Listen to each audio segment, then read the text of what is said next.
Welcome back to another Front Office Rocks YouTube exclusive video. And I am getting lots of questions. So this is a lot of fun. I'm glad you guys are joining me.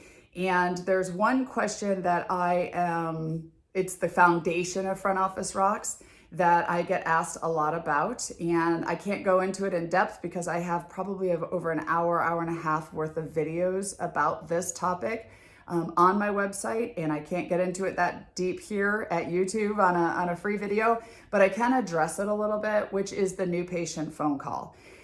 I believe that the telephone is our lifeline to the outside, to our patients, to our current patients and our new patients. And I believe that our new patient phone call is a very important thing that we do at the dental office on a regular basis. Like, we are the first impression, whoever's answering your phones, to your practice. And it's important that you train anybody that's handling new patient calls. It's one of the things that we don't do well in the dental office. Typically, we take somebody brand new and we put them on the phones and we say, here, we'll try you out on the phones and we'll see how you do. Don't do that. Get them fully trained on answering the phones, which we can help you at Front Office Rocks. We actually have a mastermind advanced phone mastery program that you can put somebody through our training. But regardless, don't let them answer the phone till they're trained. However, here's some tips and tricks about new patient phone calls, the do's and don'ts, a few of them. Like I said, I have a lot of content on this on my site. But first of all, the don'ts. What don't you do? Don't ignore the phone. There are too many offices that are not answering their phones between Monday and Friday between 8 and 5. So don't not answer the phone. That phone is the most important piece of technology in your dental office. I'm trying to get the mantra. I need shirts made that say #respect the phone.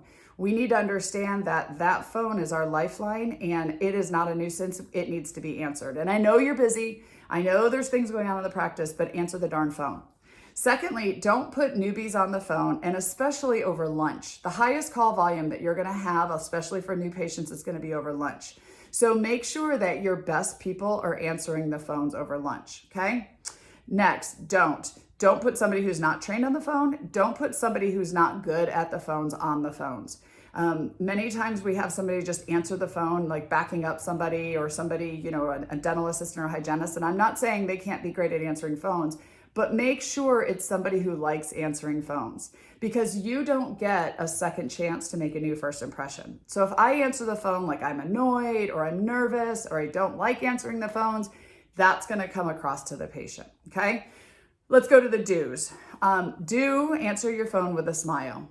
People can feel a smile. And I know, sitting at the front desk of a dental office, 4 lines are ringing, the toilet's overflowing, the doctor wants to know where his patient is, the patient just walked in and wants us to babysit their kid, and it's crazy at the front office.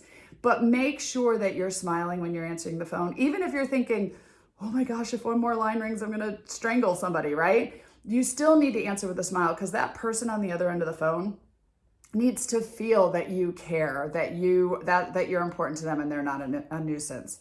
Secondly, and I've already kind of talked about this, so the do's and don'ts are about the same. If you just do these things, it'll make a difference in your practice. Don't let it go to voicemail. Even if you're busy, try to get a call answering service that does scheduling for you. There's companies out there that do it.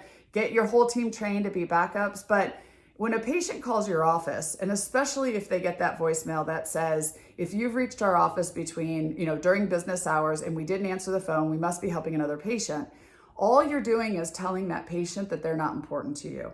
So really make sure that you're answering the phones. The next thing is answer it like a receptionist. Answer it like you care, like you want to help them, not like they're interrupting you and they're bothering you. And then lastly, really focus on taking care of the new patient, right? Getting them scheduled. You don't know how many offices I've called into where the phone call, I do mystery calls, the phone call ends and they never once asked me if I wanted to schedule an appointment.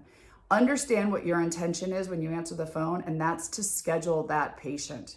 Now, I understand that there's a lot of offices who are like, yeah, we do all that stuff, Laura, we do. And I think that you do a little bit, but I really think you could get better at this. Like I said, #respect the phones. Your phone is the most important piece of technology in the dental office. Get trained, get good, convert new patients. You're going to get more new patients and keep the patients that you have happier when you follow the do's and don'ts of taking care of the phone. So we're definitely here to help you. Like I said, I've got a lot of videos on this. I have a coach who specifically trains on answering phones. Get good at this and you're going to get more new patients, plus keep your current patients. So there's my few do's and don'ts. I can't give it all away right now, but thank you for joining me. Subscribe to these videos. I have a lot more coming your way, and it was really good to talk to you. So go answer that phone.